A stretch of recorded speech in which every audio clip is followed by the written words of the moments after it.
Okay, so welcome all to our policy and action update. It is October 22nd. Fall is here and the legislature is busy. So let's get started. Woo! That's how fast we're going to go on these things. But we're actually going to start at the top and we're going to talk for a second about federal. So while there is still a lot of intransience on the federal level around an infrastructure bill, I want to talk about the shuttered venue operators grants. So we've gotten some updated data about the distribution, and I wanted to share some Massachusetts numbers. So thus far, almost 270 million in grants have been awarded through the shuttered venue operator grants to entities in Massachusetts.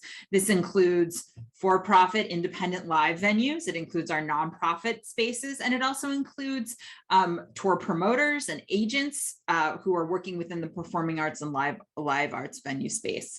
There are 315 entities who've received grants, and they have been spread over 141 cities and towns. So the SVOG program is administered by the Small Business Administration, and so they have released a new set of FAQs, both FAQs for post-grantee awards. So there's a supplemental grant program that grantees who are awarded kind of move into that next bucket. Apparently there's been a little bit of a hiccup there around how they're measuring the eligibility for amounts for post grants, to supplemental grants for grantees. And so they're correcting that. And then they're starting this thing called the Reconsideration 2.0, which does sound like something I would have appreciated with my early application to college back in the day. But it allows grantees to correct mistakes on their applications. So if you made a mistake that resulted in you getting less of an award, you can go back and make that correction, and they're going to take a look at it. So we've put in the chat two links to two of the FAQs, the post-grantee FAQ and then the general FAQ. On that website, you can also see more data around how many grants have been awarded, how much money has been sent out already. But we haven't talked about that in a while, so I just wanted to give folks a little mini update. I know I'm looking on my screen and I am seeing faces of folks who I know have received shuttered venue operator grants already, and so I hope that money has kept you moving forward, and that is a good thing, right? So then we're going to move very quickly. Many of you probably opened up your inboxes this morning and saw an email from us that said, "We cannot wait." So we're going to talk a little bit about what we guess is going to happen with the state ARPA bill, right?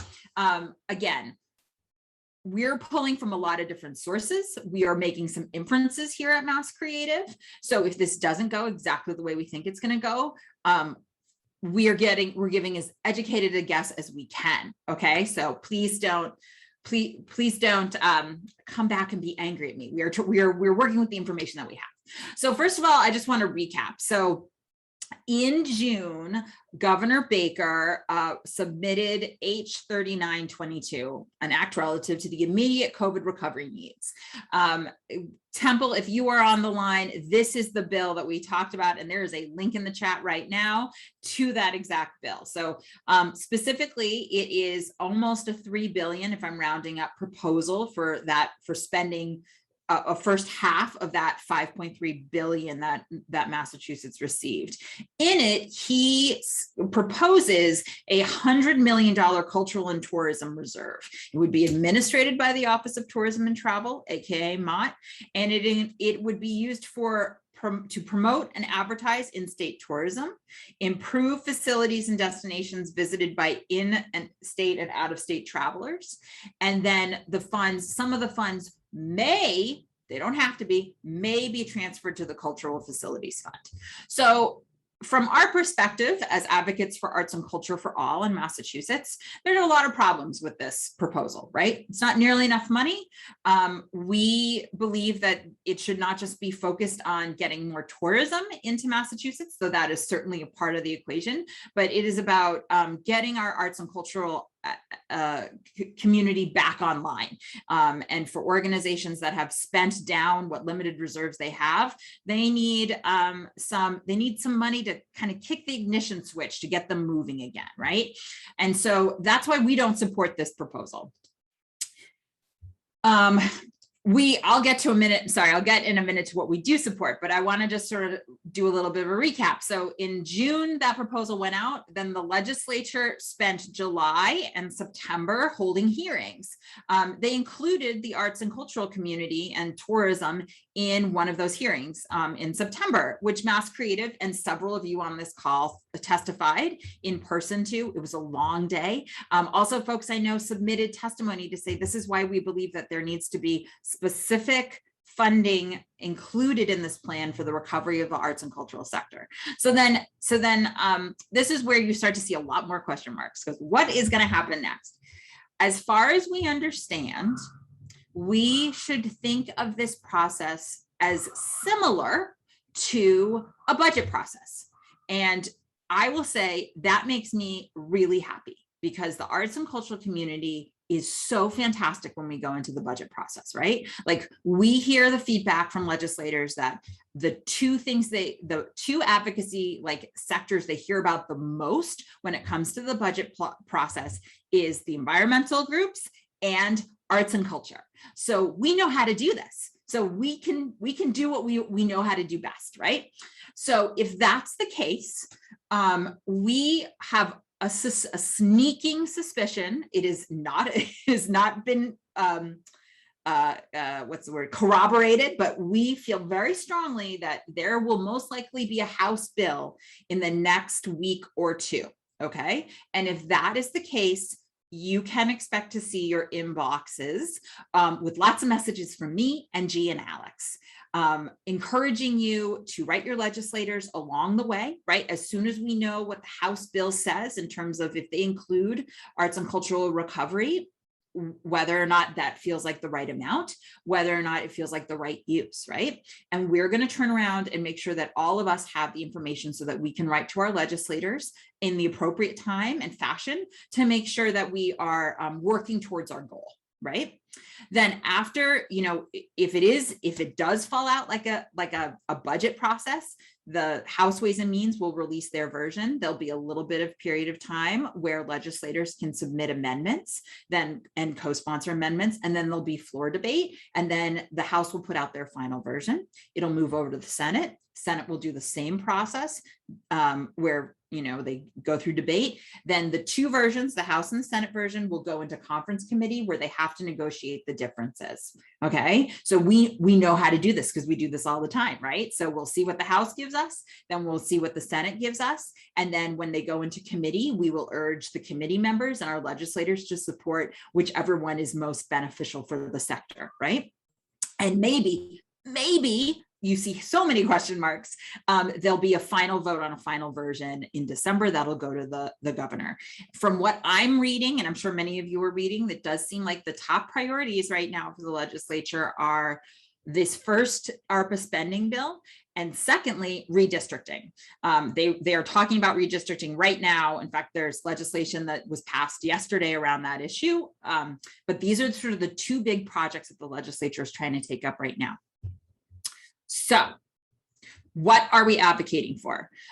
You may have caught in what I just said that they are looking at a first ARPA spending bill. It seems the communication we're hearing is that they are not going to just do one spending bill, right?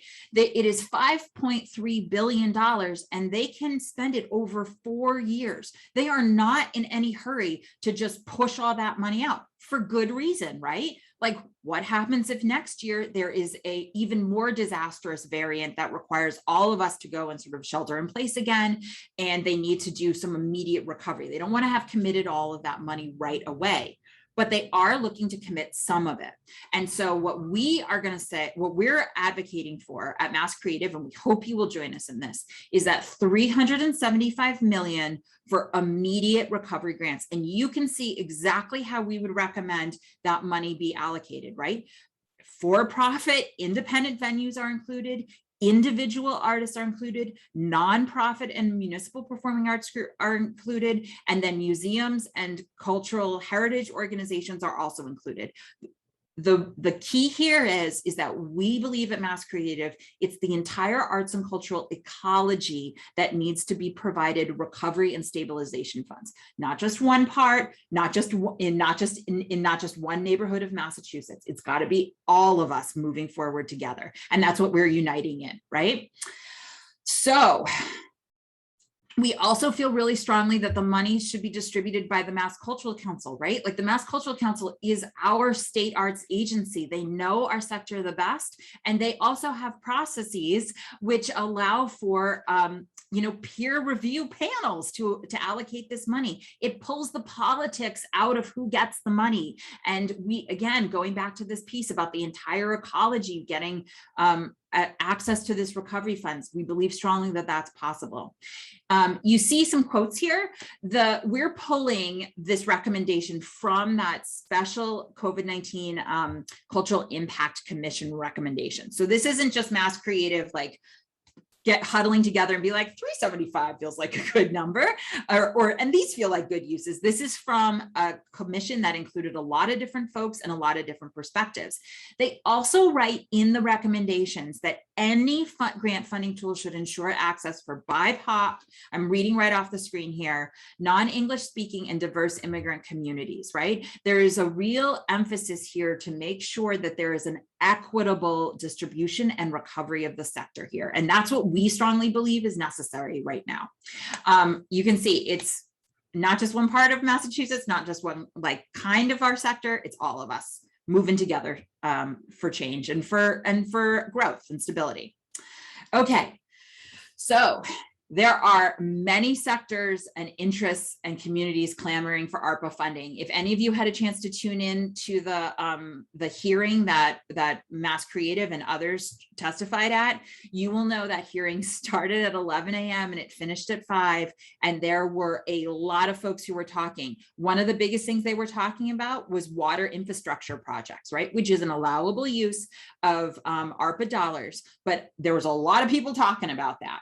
We got to make sure that we are showing up and we are speaking about these issues. It is not just going to be because one of us picks up the phone and calls or one of us writes an email. It's going to be all of us continuing to engage our legislators and talk with them about the value of our sector and what we need to move forward and build back better.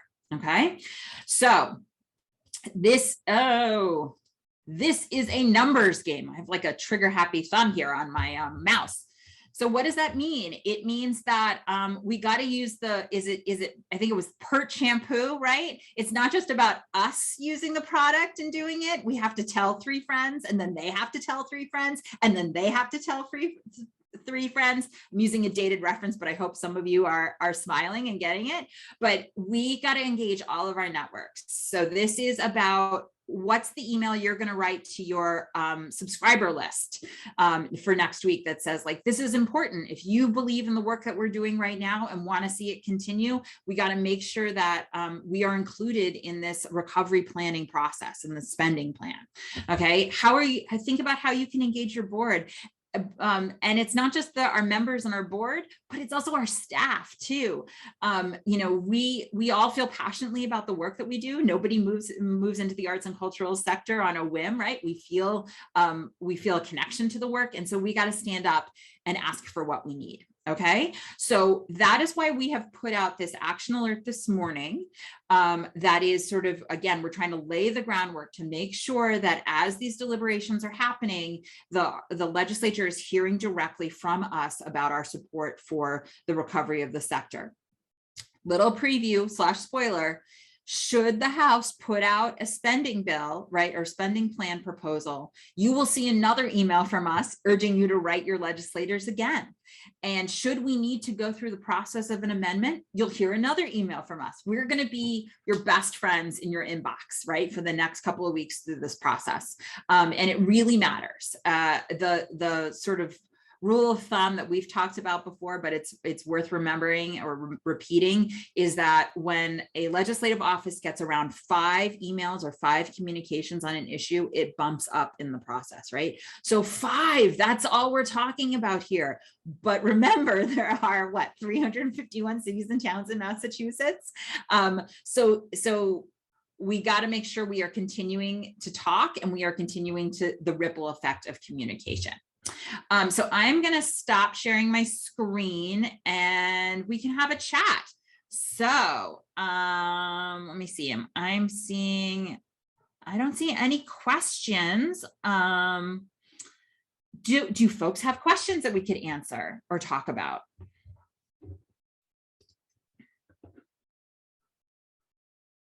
Oh, I'm delighted. How would MCC allocate? That's a really good question, John. So we know that it would require the Mass Cultural Council to create a new grant programs, right?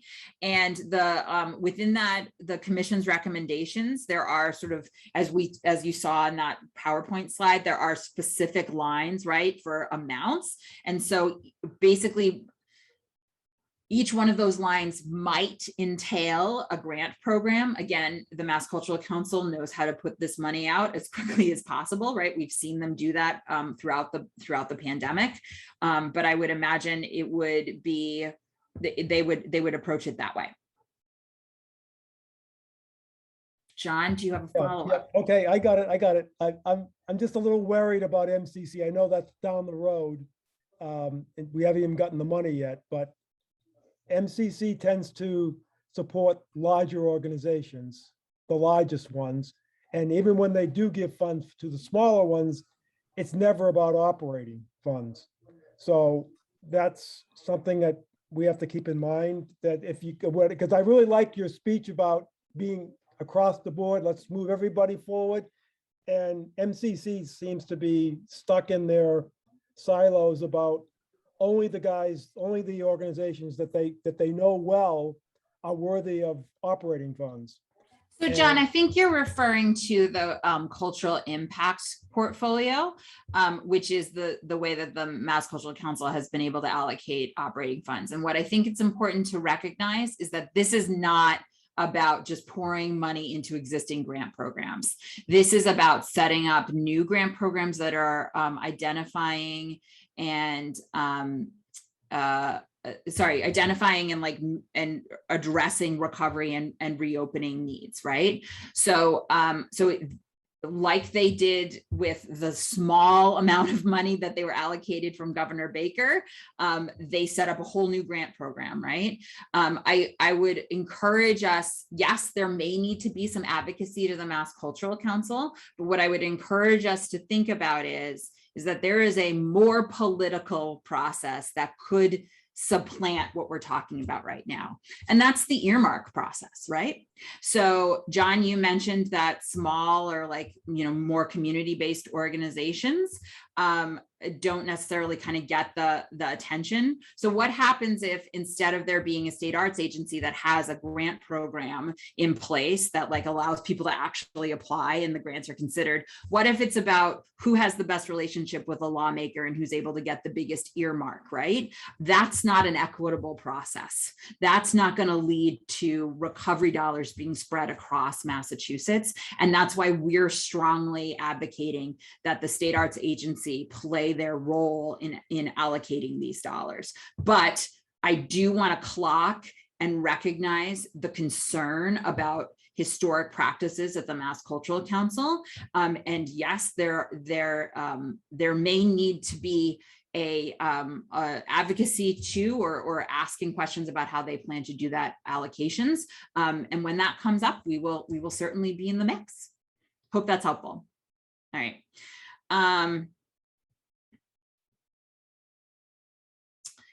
So I'm seeing, so Catherine says, so many folks are focused on reopening and we need to get this message out. Yeah, so I feel like, right, so, side note, next week is the final week before municipal elections across Massachusetts, right? So Mass Creative is working with the Create the Vote Boston Coalition to make sure we're getting out the message about why it's important to vote and why it's important to vote for a candidate that supports arts and culture.